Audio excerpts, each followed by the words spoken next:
박수 한번 보여주세요. 네, 사랑합니다.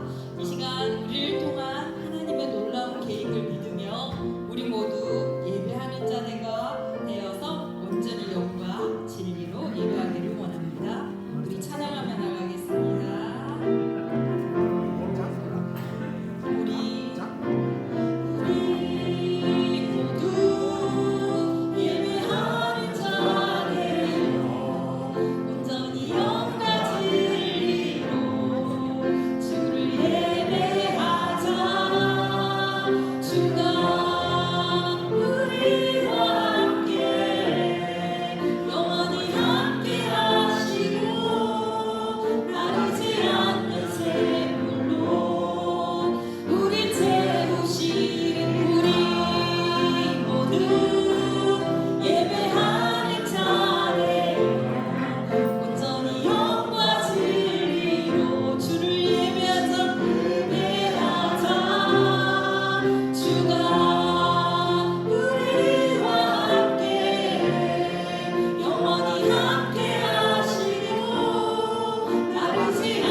않고는 천국에 들어갈 수 없다 하신 우리 예수님의 말씀을 떠오르면서 이 시간 우리 손뼉 치시면서 찬양하시겠습니다. 사막에 샘이 넘쳐 오르리라. 사막에 꽃이 피어 열매 내리라. 사막에 샘이 넘쳐 오르리라. 사막에 꽃이 피어 열매 내리라. 주님이 다스리는 그 나라가 되면은 사막이 꽃동 다시 한번 할까요? 사막에 샘이 넘쳐 흐르리라. 사막에 꽃이 피어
것을 믿고 감사를 드립니다. 우리가 가장 잘한 건 바로 예수님을 나의 구주로 삼은 것임을 믿습니다. 나는 주를 섬기는 것에 후회가 없습니다. 나의 평생에 가장 복된 일은 내가 예수님을 만난 것이라. 나의 평생에 가장 잘한 일은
예배로 나아가도록 하겠습니다.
사람들이 예수께서 만져주심을 바라고 어린아이들을 데리고 오매 제자들이 꾸짖거늘 예수께서 보시고 노하시어 이르시되 어린아이들이 내게 오는 것을 용납하고 금하지 말라. 하나님의 나라가 이런 자의 것이니라. 내가 진실로 너희에게 이르노니 누구든지 하나님의 나라를 어린아이와 같이 받들지 않는 자는 결단코 그곳에 들어가지 못하리라 하시고 그 어린아이들을 안고 그들 위에 안수하시고 축복하시니라. 아멘. 거룩하고 자비하신 하나님 아버지 감사합니다. 지난 한 주간도 우리 사랑하는 성도들 주님의 장중에 붙잡아 주시고 이 거룩한 주일 아침 주님 앞에 나와 예배하게 해주셔서 감사합니다. 하나님 아버지 오늘 드리는 이 예배 가운데 좌정하여 주셔서 이 예배의 주인이 되어 주시고 모든 영광 홀로 받아 주시옵소서. 한 주간의 삶을 돌아보면 참 힘들고 어려울 때가 많았습니다. 죄악 가운데 무너지고 삶 가운데 고통하던 때도 있었습니다. 하나님 아버지 우리가 한 주간 지은 모든 죄악들 용서하여 주시고 또 우리 삶에 고달팠던 기억들을 위로하여 주셔서 이 시간 우리의 모든 죄악들이 눈보다 더 깨끗하게 씻겨지고 주님 앞에서 온전히 회복되는 시간이 되게 하여 주시옵소서. 오늘도 성령 하나님 이 자리에 함께 하여 주셔서 우리를 성령으로 충만하게 하여 주시고 진리의 말씀을 통해 뜻이 무엇인지 깨달아 말씀대로 살기로 결단하는 시간 되게 하여 주시옵소서. 예배를 시작합니다. 마칠 때까지 악한 마귀 사탄 틈타지 못하게 지켜주실 줄로 믿습니다. 예수님의 이름으로 기도드립니다. 아멘. 다 같이 찬송가 29장 같이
드리겠습니다. 보라, 자식들은 여호와의 기업이요 되어 열리는 그의 상급이었다. 젊은 자의 자식은 장사의 수중에 화살 같으니 이것이 그의 핫살 중에 가득한 자는 복되도다. 이르시되 진실로 너희에게 이르노니 너희가 돌이켜 어린 아이들과 같이 되지 아니하면 결단코 천국에 들어가지 못하리라. 그러므로 누구든지 이 어린 아이와 같이 자기를 낮추는 사람이 천국에서 큰 자리라. 또 누구든지 내 이름으로 이런 어린 아이 하나를 영접하면 곧 나를 영접함이니 또 아비들아 너희 자녀를 노엽게 하지 말고 오직 주의 교훈과 훈계로 양육하라. 마땅히 행할 길을 아이에게 가르치라. 같이 읽겠습니다. 그리하면 늙어도 그것을 떠나지 아니하리라. 아멘. 사도신경으로 신앙 고백하겠습니다. 나는 전능하신 아버지의 하나님 천지의 창조주를 믿습니다. 나는 그의 유일하신 아들 우리 주 예수 그리스도를 믿습니다. 그는 성령으로 잉태되어 동정녀 마리아에게서 나시고 본디오 빌라도에게 고난을 받아 십자가에 못 박혀 죽으시고 장사된 지 사흘 만에 죽은 자 가운데서 다시 살아나셨으며 하늘에 오르시어 전능하신 아버지 하나님 우편에 앉아 계시다가 거기로부터 살아있는 자와 죽은 자를 심판하러 오십니다. 나는 성령을 믿으며 거룩한 공교회와 성도의 교제와 죄를 용서받는 것과 몸의 부활과 영생을 믿습니다. 아멘. 자리에 앉아주시기 바랍니다. 찬송 563장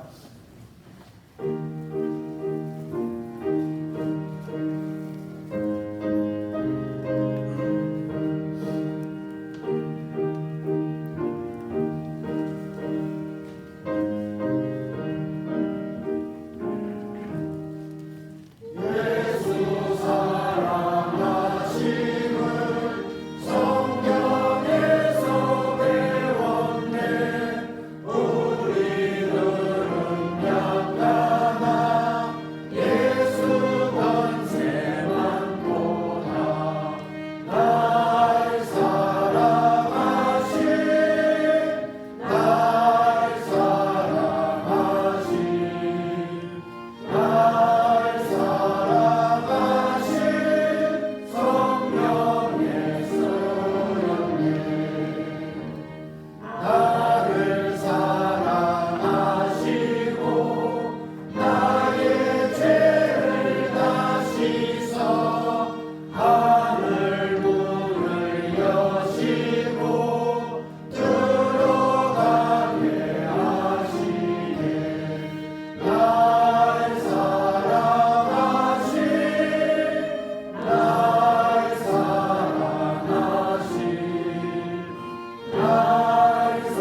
가운데 주인 되시는 하나님 아버지, 새로운 생명이 솟아나는 이 아름다운 봄날, 창조주 하나님의 손길로 채워진 자연을 바라보며 감사와 찬양을 올려드립니다. 오늘 드리는 예배가 처음부터 마지막까지 하늘의 은혜와 기쁨으로 가득 찬 예배의 자리가 되게 하시고 참된 경배와 진정한 만남의 시간 되게 하여 주시옵소서. 지난 한 주간의 삶을 되돌아봅니다. 말과 행동, 생각 속에 알게 모르게 지은 죄를 주님의 십자가 앞에 내려놓습니다. 우리의 교만함과 무관심, 하나님 없이 살려 했던 모든 죄악을 회개하오니 긍휼히 여겨주시고 다시 주님 품으로 돌아가는 회개의 은혜를 허락하여 주옵소서. 주님, 이 나라를 위하여 기도합니다. 정치, 경제, 외교 등 여러 분야가 어지럽고 혼란하지만 하나님께서 친히 다스려 주셔서 속히 안정되고 회복되어 국민 모두가 평안 속에서 하나님께 감사하는 날이 오게 하여 주옵소서. 또한 남북으로 나누어진 이 땅을 불쌍히 여기사 하나님의 때에 평화롭게 통일되어 이 땅에 하나님의 나라가 이루어지게 하여 주옵소서. 아멘. 가정의 달 5월은 어린이 주일과 어버이 주일로 지킵니다. 이 땅의 모든 어린이들이 예수님을 인격적으로 만나 구원의 기쁨을 누리게 하시고 하나님 나라를 세워가는 귀한 일꾼들로 자라나게 하여 주옵소서. 아멘. 사랑스러운 저희의 아이들이 하나님의 진리와 사랑 안에서 세상의 가치관이 아니라 하나님의 말씀으로 정체성을 바르게 자라 다음 세대 하나님 나라의 일꾼들로 사용하여 주옵소서. 아멘. 또한 부모들에게 하늘의 지혜와 인내와 사랑을 부어주셔서 자녀들을 신앙 안에서 바르게 양육하여 기도와 본을 통해 하나님 나라의 다음 세대를 세우게 하옵소서. 각 가정마다 사랑과 존경이 넘치게 하시고 주님의 임재가 가득하여 작은 천국이 이루어지게 하여 주옵소서. 저희 모든 믿음의 가정들이 하나님의 주권 아래 든든히 세워지게 하시고 주님이 주시는 사랑과 평안이 각 가정마다 충만하게 하여 주옵소서. 사랑의 주님, 육신의 연약함으로 고통받는 성도들, 믿음이 흔들리는 성도들, 또한 경제적 어려움에 있는 성도들을 기억하여 주셔서 몸과 마음과 삶이 온전히 회복되어 하나님께 영광 돌리는 삶을 살게 하여 주옵소서. 교회를 위하여 기도합니다. 시저포 제일교회가 이 땅 가운데 주님의 뜻을 이루는 교회가 되게 하옵소서. 진리의 말씀 위에 굳게 서서 세상의 빛과 소금의 역할을 감당하는 교회 되게 하여 주옵소서. 성도 한 사람 한 사람이 삶을 통하여 하나님 나라의 확장을 위해 힘쓰게 하시고 기도와 말씀, 사랑과 섬김이 넘치는 공동체로 세워 주옵소서.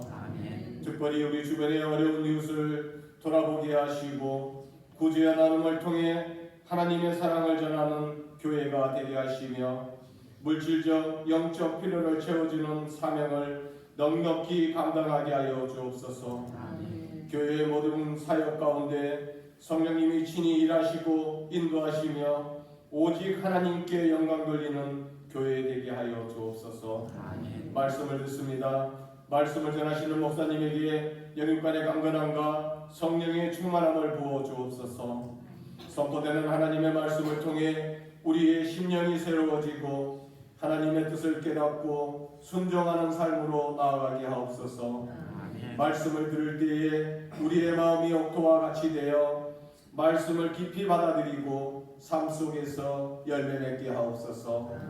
교회나 예배를 위해 보이지 않는 자리에서 묵묵히 헌신 봉사하는 손길들을 위해 기도합니다. 차량 안내, 방송, 주차, 교사, 식사당번 등 자신을 들여 섬기는 모든 이들을 기억하여 주옵소서. 그들의 작은 수고 하나하나를 하늘의 상급으로 갚아주시고 섬기는 손길마다 성령의 능력을 다해 주시고 주님 나라를 세워가는 기쁨과 영광을 풍성히 맛보게 하여 주옵소서. 그들이 드리는 헌신이 모여 교회를 더욱 든든히 세우고 세상 가운데 하나님의 사랑을 나타내는 통로가 되게 하여 주옵소서. 찬양으로 영광 올려드립니다. 찬양으로 영광 돌리는 할렐루야 찬양기의 찬양을 흠량하여 주시고 그들의 입술과 삶 위에 성령의 기름 부으심이 넘쳐 찬양이 살아 움직이고 듣는 모든 이들의 마음에 하나님의 사랑과 은혜가 깊이 심겨지게 하여 주옵소서. 이 모든 말씀 저희를 사랑하시는 예수님의 이름으로 기도드립니다. 아멘.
말씀입니다. 말씀과 함께 해주시고 은혜 베풀어 주시옵소서.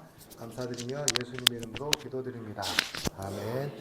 다 같이 하나님 말씀 보도록 하겠습니다. 하나님 말씀은 신약 성경 에베소서 5장 31절부터 32절까지 말씀입니다. 신약 성경 316쪽 에베소서 5장 31절부터 32절까지 말씀입니다. 우리 찾으셨으면 같이 읽도록 하겠습니다. 그러므로 사람이 부모를 떠나 그의 아내와 합하여 그 둘이 한 육체가 될지니 이 비밀이 크도다. 나는 그리스도와 교회에 대하여 말하노라. 아멘.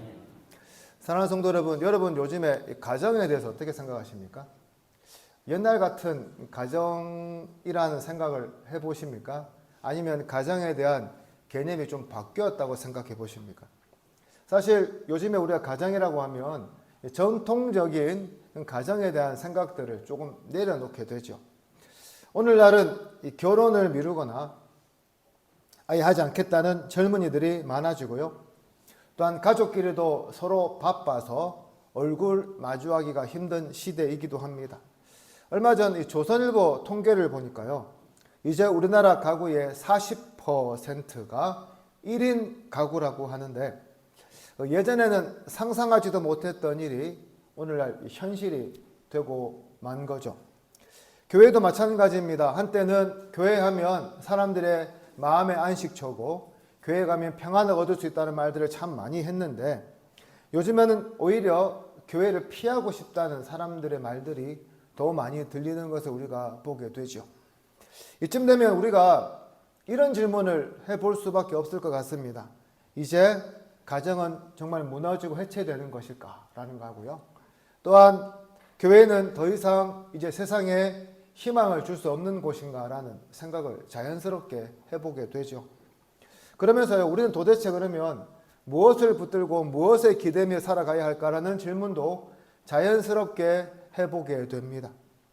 그런데 오늘 본문의 하나님은 우리에게 분명하게 무너지고 있는 것은 제도나 구조가 아니라 그 안에 담긴 복음의 정신이라고 말씀합니다. 다시 말해서 하나님께서 세워주신 이 가정과 교회라는 제도가 아니라 하나님께서 처음부터 의도하신 그 복음의 정신과 사랑의 방식이 무너졌으니까 지금 그것을 회복해야 한다고 말씀하고 계세요. 저는 오늘 에베소서 5장 31절과 32절 말씀을 통해서 하나님께서 왜 가정을 만드셨고 그 안에 어떤 복음의 신비를 담아 두셨는지를 살펴보면서 우리가 어떻게 가정 안에서 복음을 배우고 교회 안에서 함께 자라며 세상을 향해 그 사랑을 흘려보낼 수 있을지를 생각해 보면서 함께 은혜 나누기를 소망합니다.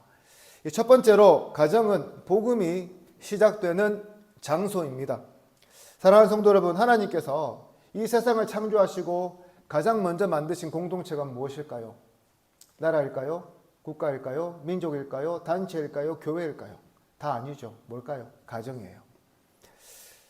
창세기 2장 24절에 보면 하나님은 에덴 동산에서 아담과 하와를 만나게 하시고 두 사람을 부부로 세우시면서 이렇게 말씀하시죠.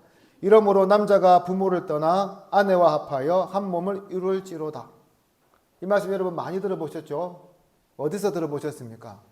예식장 가서 예배할 때 목사님들이 이 성경 말씀을 얼마나 많이 사용하는지 몰라요.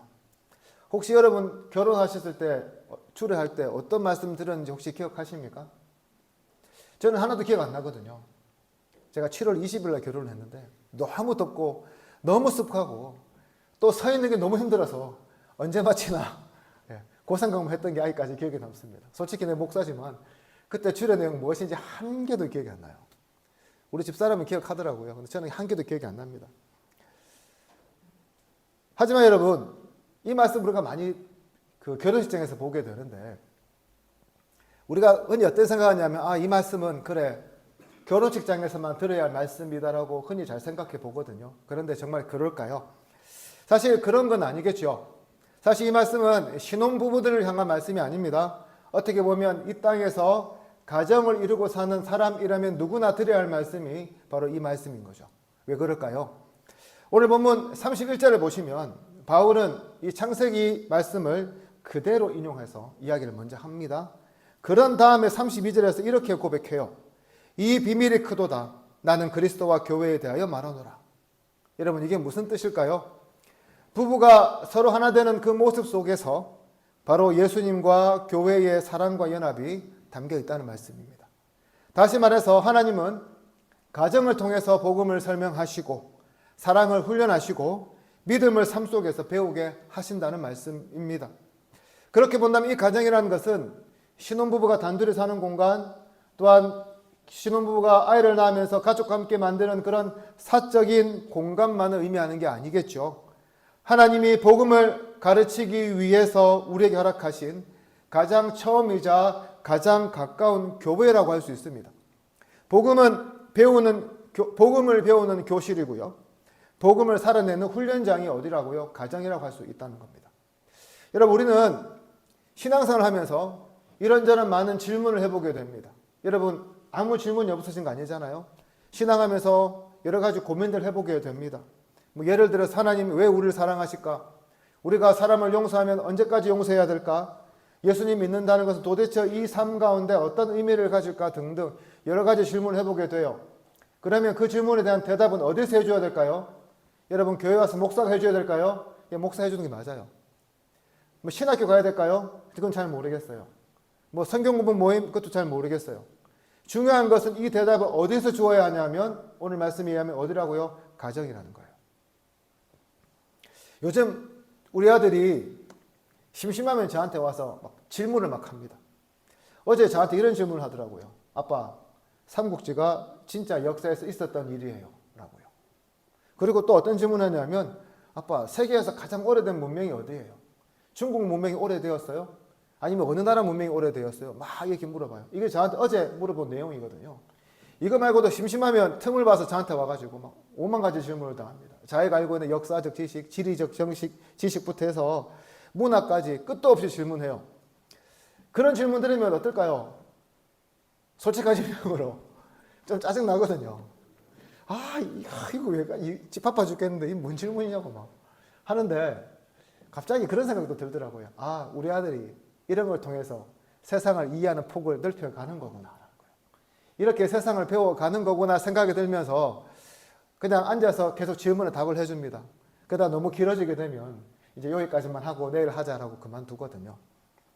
근데 여러분, 이 모습이야말로 이 가정이라는 공간의 본질이 아닐까라고 생각해 보게 됩니다.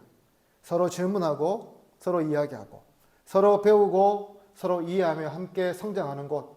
그러면서 그 중심에 뭐가 있고요? 복음이 있는 곳. 그곳이 여러분 가정이라는 거예요. 하지만 오늘날 우리의 가정의 모습은 어떤 모습일까요? 안타깝게도 복음을 배우는 교실이라기보다는 감정이 부딪히고 싸우는 전쟁터가 되어가고 있지는 않습니까? 서로의 부족함을 덮어주기보다는 지적하고 대화를 이어가기보다는 마음을 닫고 사는 그런 모습. 그래서 부부가 서로 갈등하고 부모와 자식 간에는 관계가 완전히 단절되어 있는 이런 모습. 오늘 우리가 TV에서 많이 보는 그런 모습이 혹시 여러분들의 가정의 모습은 아니냐 하는 거죠. 정말 이 가정의 모습이 우리와는 전혀 상관없는 모습일까요? 라고 질문하게 되면 우리가 정말 단호하게 대답하지 못하는 것이 오늘날 우리의 현실은 아닙니까? 권율이라는 목사님이 지은 부부신학이라는 책이 있더라고요. 그 책에 보니까 이런 이야기가 있어서 굉장히 기억에 남았습니다. 한 목사님이 정말 열정적으로 사역했다고 해요. SFC 간사하시면서요. 정말로 온몸을 불태워서 사역을 했다고 합니다. 그러니까 사람들이 어떻게 인정할까요? 목사님 정말 훌륭하시네 라고 인정했다고 해요. 자기는 그것을 들으면서 더 열심히 사역한 거죠. 그런데 어떤 일이 벌어지냐면 사모님이 암에 걸리게 되셨다고 해요.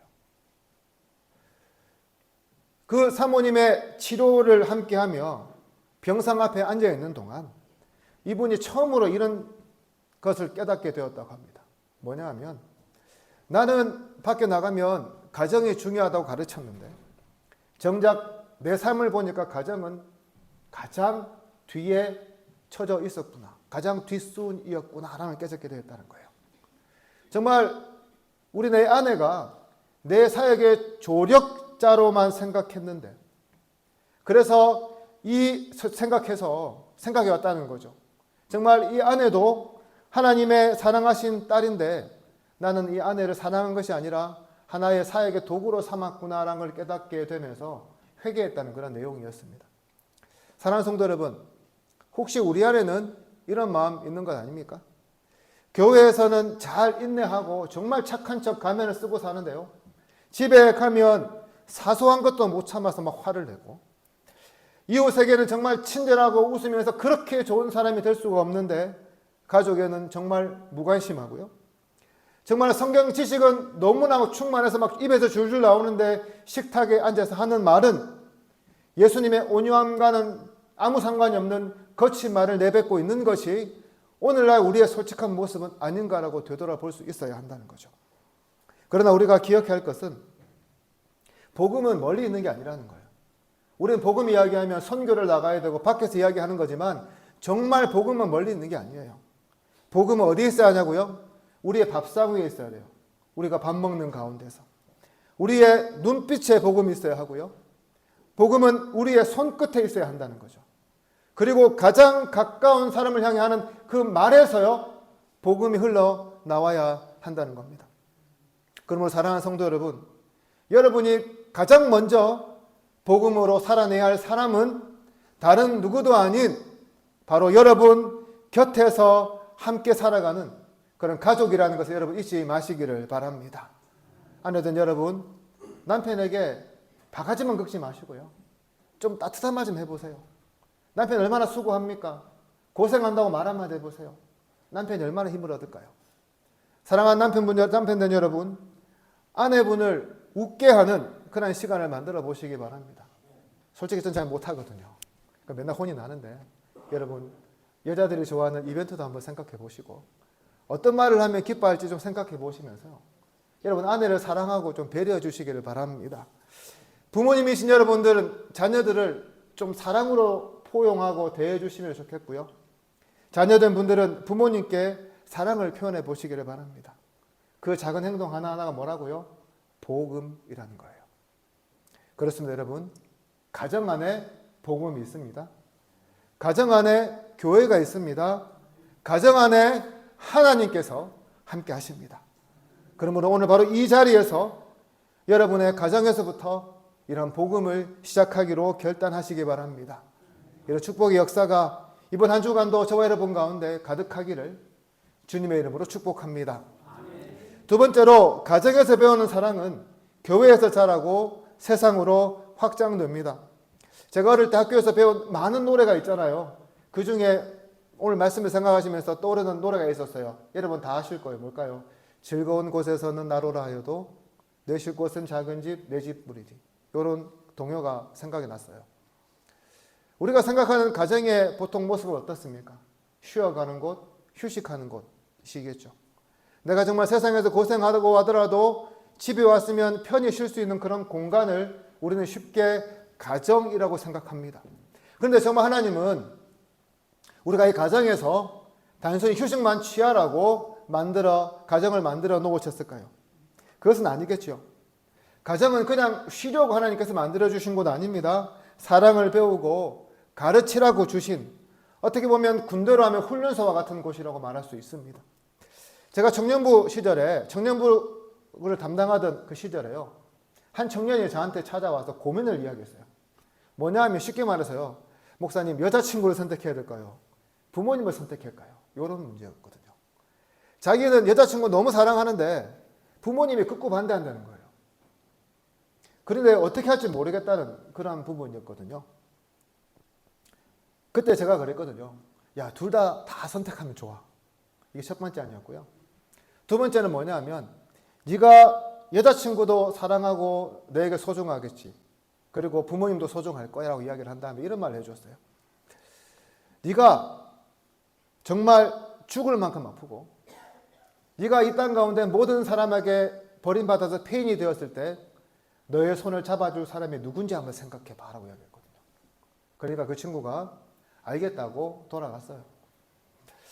저는 누구를 선택하는 게 중요한 게 아닌 것 같습니다. 다만 중요한 것은 이 가정이라는 장소거든요. 아무리 그 안에서는 치고받고 싸우고 죽을 듯이 달려들어도 가정이란 것은 기본적으로 뭘요? 사랑을 중심으로 유지되는 공동체라는 거죠. 슬기로운 의사생활이라는 드라마를 제가 한때 굉장히 좋아했는데 거기에 보면 여러 사연이 나오거든요. 이런 사연이에요. 자기의 아이가 아버지가 어머니가 아픈 상황 속에서 가족들이 어떻게 반응하느냐가 거기 보면 참 자세히 잘 묘사됩니다. 하나밖에 없는 아버지를 위해서 딸이 자기 간을 떼어줘요. 자녀를 위해서 아버지가 간 이식을 해주고 싶은데 살이 너무 찌고 몸이 안 좋고 술을 먹고 하니까요. 그 자녀를 위해서 독한 마음 먹고 술을 끊고 운동해서 몸을 만들어서 간을 기증합니다. 이뿐만이 아니에요. 아이가 정말 죽을 고비 앞에서 살아남았을 때 어머니가 흘리는 눈물들, 그 아이를 향해서 부모가 애태우면서 바라보는 그 눈길들이 그 드라마에 보면 잘 나와 있어요. 그렇습니다, 여러분. 가정은 이러해야 하는 곳이에요. 서로 사랑해야 하고요. 사랑하는 게 아니라 사랑받는 공간이 되어야 합니다. 그런 면에서 가정은 사랑을 배우는 곳이고 사랑을 나누는 곳이라고 할 수 있습니다. 사랑하는 성도 여러분, 세상에서 가장 불우한 사람이 누구일까요? 저는 정말 사랑을 주고받아야 할 가정에서 그 사랑을 받지 못한 사람이라고 생각합니다. 가정에서 사랑을 받지 못하면 세상에서 사랑을 주는 사람으로 살아갈 수도 없고요. 또한 내가 어떤 행동을 하더라도 이것이 민폐인지 잘못된 건지 깨닫지 못하는 사람이 되어버리고 말기 때문이에요. 그렇습니다, 여러분. 사랑의 시작은 가정에서 시작돼야 합니다. 그렇다면 이 사랑은 가정 안에만 충만하면 끝일까요?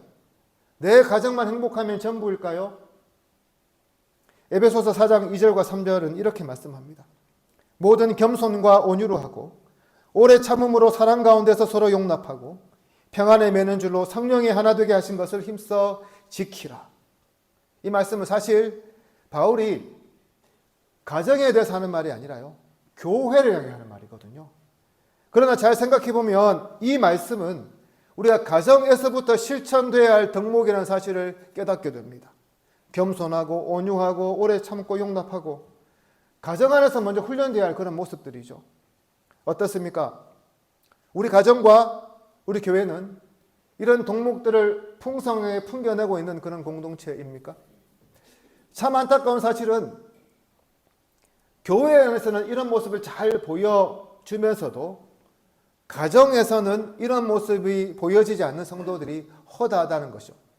다시 말해서 교회에서는 정말 친절하고 신앙심 깊고 예의 바르고 누구나 의지하고 싶은 그런 사람인데 가정에 가면 그렇지 않은 모습들이 참으로 많다는 겁니다. 한 번은 어떤 집사님의 자녀가 이런 말을 했다고 합니다. 아빠는 교회에서는 천사인데 왜 집에서는 악마 같아요? 라고요. 이 말을 들은 아버지가요, 굉장히 충격을 받고 자기를 돌아보니까 자기가 정말 그런 사람이더래요. 나는 교회에서는 사랑을 말했지만 가정에서는 사랑으로 살아내지 못했구나라는 것을 깨닫게 되었다는 거죠. 사랑하는 성도 여러분, 가정에서 사랑하지 못하는 사람이 어떻게 교회에 나와 사랑할 수 있겠습니까? 바꾸어 말해서 교회에서 사랑만 이야기하고 사랑하지 못하는 사람이 어떻게 가정에 가서도 사랑할 수 있겠냐는 거죠. 그렇습니다. 사랑은 가정에서 교회로 흘러가야지 교회에서 시작해서 가정으로 흘러가는 게 아닙니다. 가장 작지만 가까운 가정에서 훈련된 사랑이 교회 안에서 다시 자라고 그렇게 자란 사랑이 교회를 통해서 세상으로 흘러가야 합니다. 다시 말해서 오늘 우리 교회가 정말 더 건강해지기를 원한다면, 정말 하나님 보신 앞에서 아름다운 교회가 되길 원한다면 말씀을 많이 듣고 말씀을 많이 읽는 것도 물론 중요하겠지만 가정에서부터 진짜 사랑을 배우고 나누는 것이요 더 중요하다는 거예요. 그러나 참 안타깝게도 오늘날 교회는 사랑의 공동체라는 말이 무색하게 그렇지 못한 모습으로 사람들에게 받아들여지고 있습니다. 왜 이런 문제가 발생합니까? 사랑이 가정에서부터 흐르지 않기 때문이라는 겁니다. 가정에서 서로를 안아주는 법을 배우지 못하니까, 가정에서 서로 용서해주는 법을 배우지 못하니까, 가정에서 서로 격려해 주는 법을 배우지 못하니까, 가정에서 서로를 사랑한다는 말을 배우지 못하니까요, 교회에서도 못하고 세상에 나가서도 못하는 거죠. 생각해 보십시오.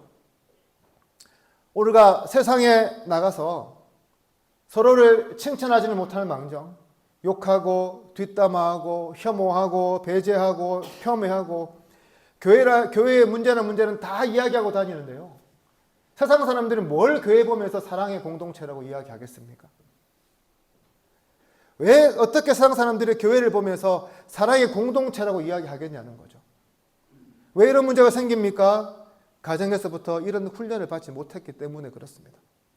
오늘 우리 시대의 교회는 참 아픕니다. 세상을 사랑으로 변화시키기는커녕 욕만 잔뜩 먹고 있습니다. 사랑하는 성도 여러분, 제발 세상에 나가서 교회에 대한 안 좋은 이야기, 성도들에 대한 뒷담화 같은 것 절대 하지 마시기를 바랍니다. 그럴 시간에요, 가정에서 더 사랑하는 말들을 많이 하시기를 바랍니다. 그리고 그 말을 통해서요, 교회를 사랑으로 가득가득 정말 채워주실 것을 부탁드립니다. 그러므로 사랑하는 성도 여러분, 오늘 이 자리에서 우리가 먼저 이 사랑을 회복하기로 결단했으면 좋겠습니다. 이를 통해서 가정으로부터, 교회 안에서부터, 우리 안에서부터 그 사랑이 다시금 흐르도록 하여서 이 땅을 주님 보시기에 아름다운 세상으로 바꾸어 나가는 저와 여러분 되기를 소망합니다. 마지막으로 우리는 복음을 따라 사랑하며 기다리는 삶으로 나아가야 합니다. 오늘 본문에서 바울은 가정의 신비를 통해서 복음을 이야기합니다. 그러나 그 복음은 단지 교리를 아는 것으로 그치지 않고요, 삶 속에서 살아낼 진리라고 이야기하지요. 그렇다면 이런 질문이 생깁니다. 복음을 따라 살아간다는 것은 과연 어떤 삶일까라고 말이죠. 여러분, 복음을 따라 살아가는 것 어떤 의미를 가지고 있을까요? 창세기 3장 9절에 의하면 복음을 따라 살아가는 것은 포기하지 않고 사랑하며 기다리는 삶이라고 이야기합니다. 창세기 3장 9절에 어떤 말씀인지 아세요? 사실 그렇게 좋은 말씀 아니거든요. 어떤 말씀이냐면 아담이 선악과 따먹고요, 범죄하여 숨습니다. 그때 하나님께서 3장 9절에서 이렇게 말씀하세요. 여호와 하나님이 아담을 부르시며 그에게 이르시되 네가 어디 있느냐 라고 부르세요. 큰 죄를 저질렀어요. 하나님이 하지 말란 일을 저질렀어요.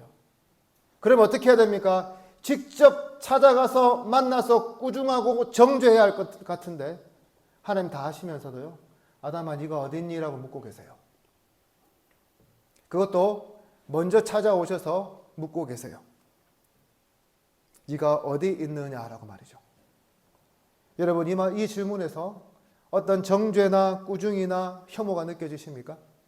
아니죠. 이 질문 정죄 아닙니다. 따지는 것도 아니에요. 사랑하는 아담을 애타게 부르시는 하나님의 그 마음을 잘 보여주는 말씀입니다. 오늘날로 하면 어떻게 우리가 설명할 수 있을까요? 아담아 괜찮아? 네가 거기에서 다시 시작하면 돼 라는 그런 말씀이고요. 이것이야말로 복음이라는 겁니다. 누가복음 15장에 보면 탕자의 비유가 나옵니다. 그 아버지의 마음도 비슷한 거죠. 그가 모든 재산을 들고 떠난 아들을 향해서 어떻게 합니까? 날마다 문 밖에 서서 기다립니다. 언제까지요? 탕자가 실패하고 거지가 돼서 돌아올 때까지 계속해서 매일매일 하루도 빠지지 않고 가서 기다립니다. 그리고 돌아온 그가 먼저 달려가서 안고 입 맞추고 그의 손에 있는 반지를 빼서 손에 끼워줍니다. 그렇습니다, 여러분.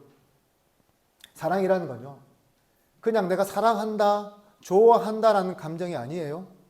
사랑이라는 것은 뭘로 증명이 됩니까? 기다림으로 증명이 되는 겁니다. 참된 복음의 삶은 우리가 사랑하는 사람을 향해 포기하지 않고 기다리는 데서 시작한다는 거죠. 그런 면에서 복음을 전한다는 것은 단순히 좋은 말 전하는 게 아니에요. 사랑으로 끝까지 인내하며 기다리는 것이요, 복음이라는 겁니다. 믿지 않는 남편, 믿지 않는 아내, 믿지 않는 자녀, 믿지 않는 부모를 향해서, 또는 교회 안에서 나의 마음을 아프게 하고 나를 너무나 힘들게 하고 나를 실망하게 하는 그 누군가를 향해서 우리가 복음을 살아낸다는 것은 끝까지 그 사람을 품고 끝까지 기도하며 끝까지 기다리는 것을 의미한다는 거죠. 사랑하는 성도 여러분, 오늘 여러분의 가정은 평안하십니까? 아직도 예수님 믿지 않는 그런 가족을 바라보며 바람을 바라볼 때마다 속이 상하고 아프고 그래서 눈물로 기도하고 계시지는 않습니까? 끊임없이 복음을 전해도 듣지 않고 내가 주님께 끊임없이 기도해도 변화되지 않는 가족을 바라보면서 때로는 지치고 때로는 답답하고 때로는 정말 이게 정말 효과가 있는 것일까라고 여러분 스스로 물어보지는 않습니까? 그러다가요, 이제 그만 포기하자, 더는 안 되나 보다라고 여러분 생각해 보신 적은 없습니까? 사랑하는 성도 여러분, 복음은 포기하는 게 아닙니다. 왜요? 복음은 멈추는 것이 아니라 기다리는 것이기 때문이에요. 더딘 변화 앞에서도 반복되는 아픔 앞에서도 그래도 다시 손을 내미는 바로 그 기다림이 복음으로 살아내는 첫 걸음이기 때문입니다. 오늘도 돌아오지 않는 가족을 바라보며 실망하는 우리에게 주님은 이렇게 말씀하세요. 지금 돌아오지 않고 너를 힘들게 하는 그 사람이 과거에 너의 모습이었어. 하지만 나는 사랑해서 기다렸으니까 너희도 포기하지 말고 기다리려 함이라고 말이죠. 마지막으로 한 예화를 나누며 이 말씀을 마치고자 합니다. 어떤 성도가 있었습니다. 평생을 하나님 앞에서 정직하게 살려고 애썼고요. 무엇보다도 가족의 구원을 위해서 오래오래 기도했다고 합니다. 그렇게 오래 기도했는데요. 그러나 그분이 돌아가실 때까지 아무도 주님 품으로 돌아오지 않았습니다. 그러나 그분이 살아생전에 항상 이렇게 기도했다고 해요. 하나님, 제가 살아있는 동안 변화되지 않아도 좋습니다. 주님 다시 오실 때 제 기도 붙들고 돌아오기만 해도 됩니다. 라고 말이죠. 그가 세상을 떠난 후에 몇 년 뒤에 그의 아들이 교회로 돌아왔다고 합니다. 아들은 살아생전 아버지가 남긴 유품을 뒤지던 중 아버지의 성경책 사이에 낡은 편지 한 장을 발견하고요. 읽게 되었는데 거기에는 이런 글이 쓰여 있었습니다. 사랑하는 아들아, 이 땅의 가족은 잠깐이지만 하늘 가족은 영원하단다. 나와 함께 하늘 혼인잔치에 와주지 않으렴이라고요. 그렇습니다. 이것이요, 복음으로 살아내는 삶입니다. 말로 하는 것이 복음이 아니라 눈물로 기다리는 것이 복음입니다. 견디지 못하는 것이 아니라 견디는 것이 복음입니다. 포기하는 것이 복음이 아니라 포기하지 않고 다시 품을 준비가 된 사랑, 그것이 바로 우리가 살아가야 할 복음의 길이라는 것입니다. 사랑하는 성도 여러분, 오늘 저와 여러분들은 가정과 교회, 이웃 속에서 어떤 자리에 머물러 있습니까? 기다림의 자리입니까? 아니면 조급함의 자리입니까? 여러분, 우리는 기다림의 자리에 머물 수 있어야 합니다. 특별히 믿지 않는 가족이 있다면 우리는 더 기다림의 자리에 머물 수 있어야 합니다. 상처 준 이웃이 있다면, 성도가 있다면 더 인내하며 사랑함의 자리에 머물 수 있어야 합니다. 이런 기다림을 통해서 복음으로 살아내고 이 기다림과 인내를 통해 주님의 마음을 드러내는 저와 여러분 되기를 주님의 이름으로 축복합니다. 이제 말씀을 정리합니다. 가정은 복음이 시작되는 자리입니다. 그 안에서 배운 사랑은 교회를 살리고 세상을 변화시킵니다. 그리고 그 사랑은 때때로 아프고 지치더라도 끝까지 기다리는 사랑으로 드러납니다. 사랑하는 성도 여러분, 지금 당장 변화가 없어 보여도 하나님은 여러분의 그 기다림을 기억하십니다. 오늘 이 시간 우리가 먼저 가정에서부터, 교회 안으로부터, 그리고 우리의 삶의 자리에서부터 끝까지 사랑하며 복음을 살아내는 자들이 되기로 결단했으면 좋겠습니다. 이를 통해 이 땅을 복음으로 채우고 하나님이 기뻐하시는 땅으로 변화시켜 나가는 저와 여러분 되기를 주님의 이름으로 축복합니다. 기도드리겠습니다. 하나님 아버지 감사합니다. 오늘도 우리에게 가정의 소중함과 복음의 길을 알게 하여 주셔서 감사합니다. 이제 우리 가정에서부터 이 사랑을 회복하게 하여 주시고 그 사랑이 교회와 사랑으로 흘러가게 하여 주시옵소서. 끝까지 기다리시는 주님처럼 우리도 포기하지 않고 기다리는 자가 되게 하여 주시옵소서. 감사드리며 예수님 이름으로 기도드립니다. 아멘. 다 같이 말씀을 기억하시면서 찬송가 559장 같이 드리겠습니다.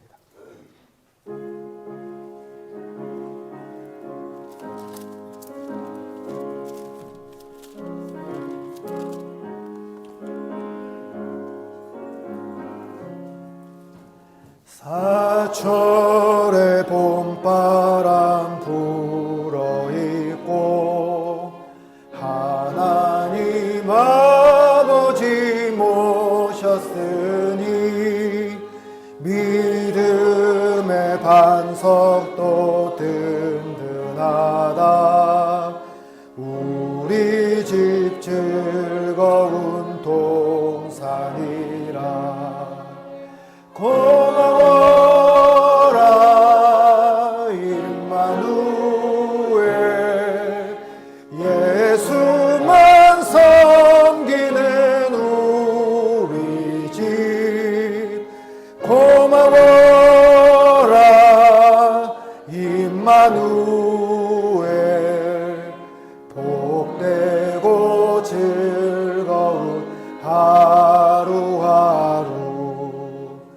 어버이 우리를 고이시고 동기들 사랑에 묻혀있고 기쁨과 서름도 같이 하니 한간의 조가도 천국이라. 고마워라 임마누엘. 예수만 섬기는 우리 집. 고마워라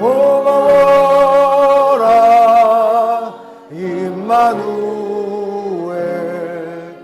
복되고 즐거운 하루하루. 아침과 저녁에 수고하여 다 같이 일하는 온 식구가 한 상에 둘러서 먹고 마셔. 여기가 우리의 낙원이라. 고마워라 임마누엘. 예수만 섬기는 우리 집. 고마워라 임마누엘. 복되고 즐거운 하루하루. 우리 모든 것이 되신 주님 감사합니다. 오늘도 우리를 주님의 전으로 불러주셔서 예배하게 해주신 것도 감사한데 우리의 것을 구별하여 주님께 드리게 하여 주셔서 감사합니다. 하나님 아버지, 드린 손길 위에 복의 복을 다하여 주시고 어려운 때이지만 차고 넘치는 복이 가득하게 하여 주시옵소서. 이 예물이 쓰이는 곳곳마다 하나님 영광 드러나게 하여 주실 줄 믿사옵고 예수님 이름으로 기도드립니다. 아멘. 광고 말씀드리겠습니다. 오늘도 예배로 부응하는 우리 교회 오신 여러분들을 주님의 이름으로 환영합니다. 오늘 어린이 주일입니다. 예수님께서 어린아이들을 안으시며 축복하신 것처럼 하나님께서 맡겨주신 우리 아이들을 다 같이 축복하는 시간이 되길 원합니다.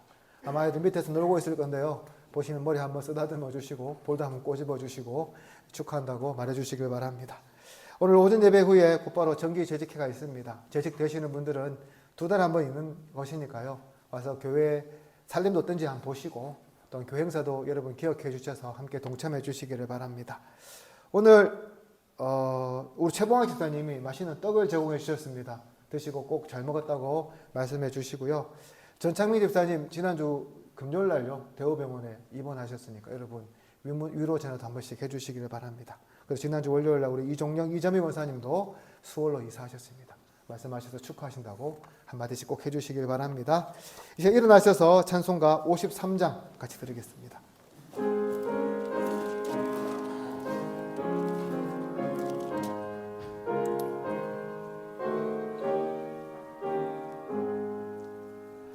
성전을 떠나가기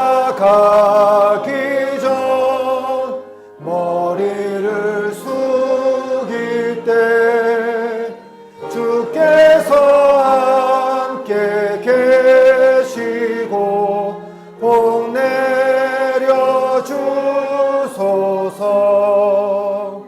집으로 돌아가는 길 주동행하시고 내 모든 언행 심사를 다 지켜주소서. 거룩한 날이 다가고 저녁이 되도록 주 우리 맘에 빛 되사 늘 계시옵소서.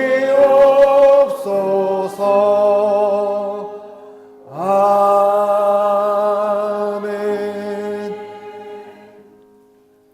주 예수 그리스도의 은혜와 하나님의 사랑과 성령의 교통하심이 너희 무리와 영원토록 함께 있을지어다. 아멘.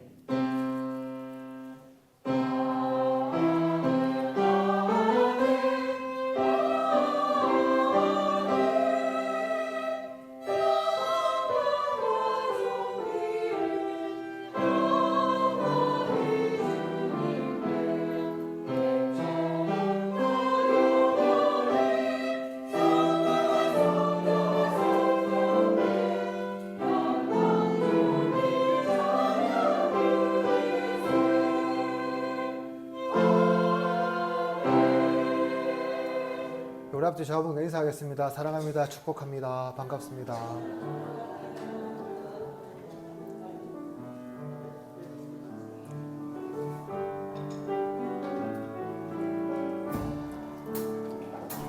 주께 힘을 얻고 그 마음에 시온의 대로가 있는 그대는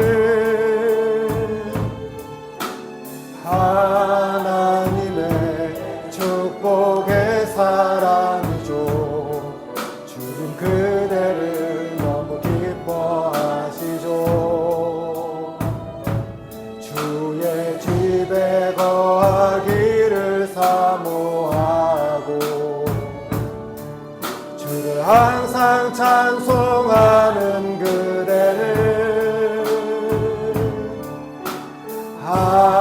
하나님의 축복의 사람이죠. 주님 그대를 너무 사랑하시죠. 그대 섬김은 아름다운 찬송, 그대 헌신은 향기로운 기도, 그대 가